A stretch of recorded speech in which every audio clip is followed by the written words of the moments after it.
O Senhor esteja convosco. Ele está no meio de nós. Proclamação do Evangelho de Jesus Cristo segundo Marcos.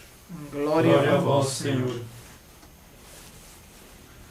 Naquele tempo vieram ter com Jesus alguns saduceus, os quais afirmam que não existe ressurreição, e lhe propuseram este caso: Mestre, Moisés deu-nos esta prescrição: se morrer o irmão de alguém e deixar a esposa sem filhos, o irmão desse homem deve casar-se com a viúva, a fim de garantir a descendência de seu irmão. Ora, havia 7 irmãos. O mais velho casou-se e morreu sem deixar descendência. O segundo casou-se com a viúva e morreu sem deixar descendência. E a mesma coisa aconteceu com o terceiro. E nenhum dos 7 deixou descendência. Por último, morreu também a mulher. Na ressurreição, quando eles ressuscitarem, de quem será ela mulher? Porque os 7 se casaram com ela. Jesus respondeu: Acaso vós não estáis enganados por não conhecerdes as Escrituras nem o poder de Deus? Com efeito, quando os mortos ressuscitarem, os homens e as mulheres não se casarão, pois serão como os anjos do céu. Quanto ao fato da ressurreição dos mortos, não lestes no livro de Moisés, na passagem da sarça ardente, como Deus lhe falou: Eu sou o Deus de Abraão, o Deus de Isaac e o Deus de Jacó? Ora, ele não é Deus de mortos, mas de vivos. Vós estáis muito enganados. Palavra da salvação. Glória a vós, Senhor. Ave Maria, cheia de graça, o Senhor é convosco. Bendita sois vós entre as mulheres, e bendito é o fruto do vosso ventre, Jesus. Santa Maria, Mãe de Deus, rogai por nós, pecadores, agora e na hora de nossa morte. Amém. Queiram sentar-se, por favor. Estamos em mais uma liturgia desta 9ª semana da Quaresma e hoje o Evangelho traz-nos uma nova polémica de Nosso Senhor com os fariseus e, neste caso, mais especificamente, com os saduceus.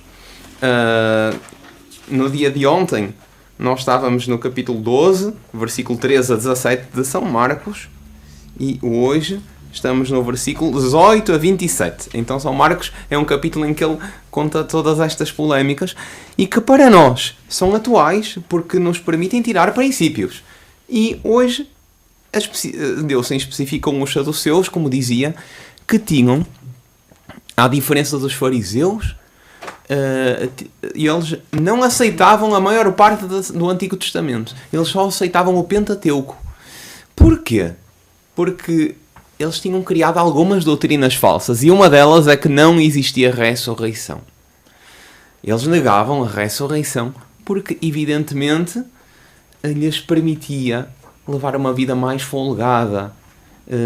Porque não havendo ressurreição, não havendo um prémio e um castigo eternos, não se sentiam tão cobrados para praticar a lei, os mandamentos de Deus.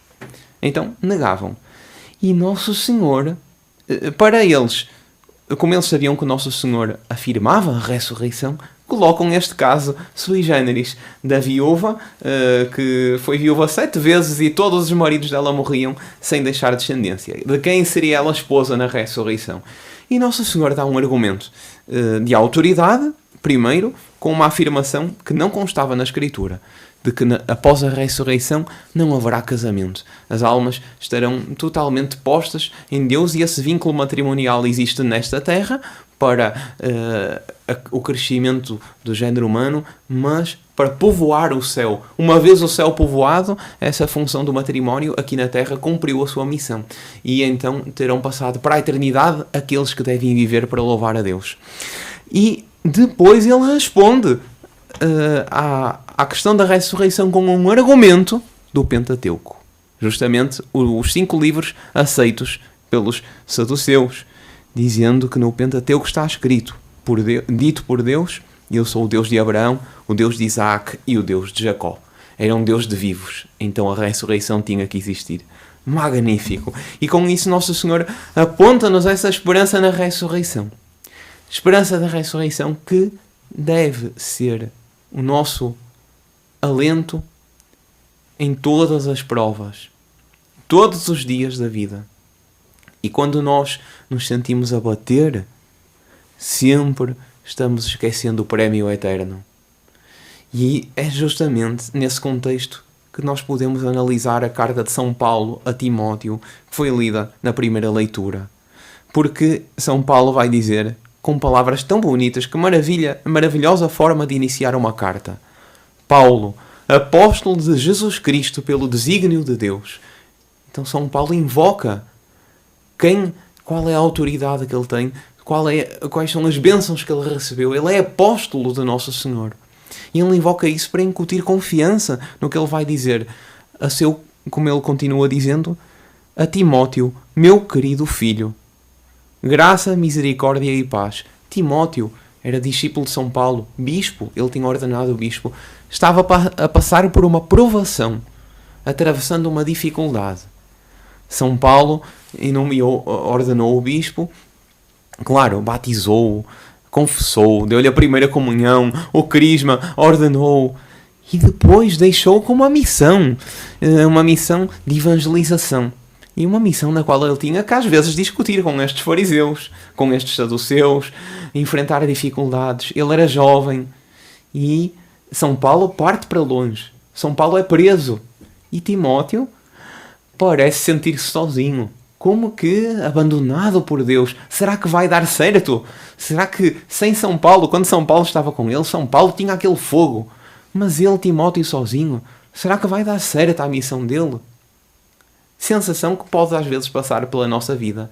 Nós vamos à igreja, nós rezamos, certos dias recebemos uma grande graça. É uma adoração ao Santíssimo Sacramento, é uma confissão, saímos entusiasmados.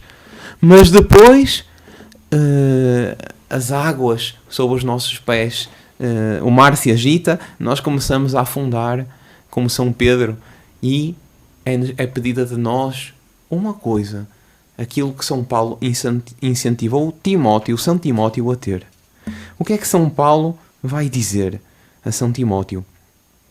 Exorto-te a reavivar a chama do dom de Deus que recebestes pela imposição das minhas mãos. Então, a ter a chama do dom de Deus, o entusiasmo, a alegria de ser servo de Deus. Mas em que é que essa alegria se fundamenta, esse entusiasmo se fundamenta? Deus não nos deu um espírito de timidez, mas de fortaleza, de amor e de sobriedade. Então é preciso ser forte, ter amor e sobriedade. Sofre comigo, fortificado pelo poder de Deus. Então assenta no poder de Deus. E qual o poder de Deus? Se nós pularmos para o final desta leitura, nós vamos ver a afirmação de São Paulo. E eu sei em quem coloquei a minha fé, e tenho a certeza de que Ele é capaz de guardar aquilo que me foi confiado até ao grande dia. Então o poder de Deus era capaz de fazer com que a missão de São Paulo, aquilo que lhe foi confiado, todos aqueles povos que ele evangelizou, ele, São Paulo, não ia poder guardar. E ele ia morrer mártir. E ele ia ser preso. Mas Deus tem esse poder. E também nós. Nós temos muitas vezes que sentir a nossa força faltar. Para podermos renovar a nossa confiança em Deus. Se nós sempre nos sentirmos fortes, nós não temos uma verdadeira fé e uma verdadeira esperança. Nós acreditamos humanamente no produto do nosso trabalho. Não é isso que nos vai merecer a recompensa no céu. A recompensa nós merecemos quando nos sentimos fracos, quando parece tudo falhar e nós sabemos, rezamos, pedimos força de Deus e vamos para a frente. Fazemos o que está ao nosso alcance da nossa missão e Deus vai fazer o resto. E é esse o caso de São Bonifácio. Sem me alongar, São Bonifácio, pequenino, nasceu na Inglaterra, pequenino com 5 anos de idade, entra para um mosteiro beneditino. E entre aqueles cantos gregorianos, ele instrui a sua alma nas ciências divinas, torna-se professor, poeta, mas o desejo dele era ser missionário. E vai, como enviado pelo Papa, de mais tarde como bispo, para a Alemanha, evangelizar.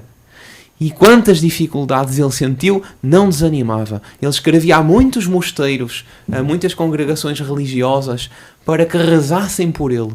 Fé em Deus. Enfrentou dificuldades lá, o povo, os saxões, cultuavam um grande carvalho que consideravam como Deus. E ele, com coragem, certa vez, para demovê-los daquele erro de adorarem uma árvore e assim se desviarem do caminho do céu, tomou uma atitude forte. Tomou um machado e derrubou aquela árvore. E quando aquele povo simples, mas honesto, viu que de facto não era um Deus, então muitos se converteram. E ele não desanimou na sua evangelização quando, por fim, certo dia, viu se aproximarem dele para lhe tirarem a vida, o povo dos frígios, creio que frígios. E ele percebeu que era chegado o momento de Deus continuar o trabalho e dele receber a recompensa na eternidade. Exultou de alegria e assim sofreu o martírio. Vamos pedir por intercessão de São Bonifácio nunca jamais desanimarmos. Que Nossa Senhora da Esperança nos ilumine e nos anime. Louvado seja nosso Senhor Jesus Cristo. Para sempre seja louvado.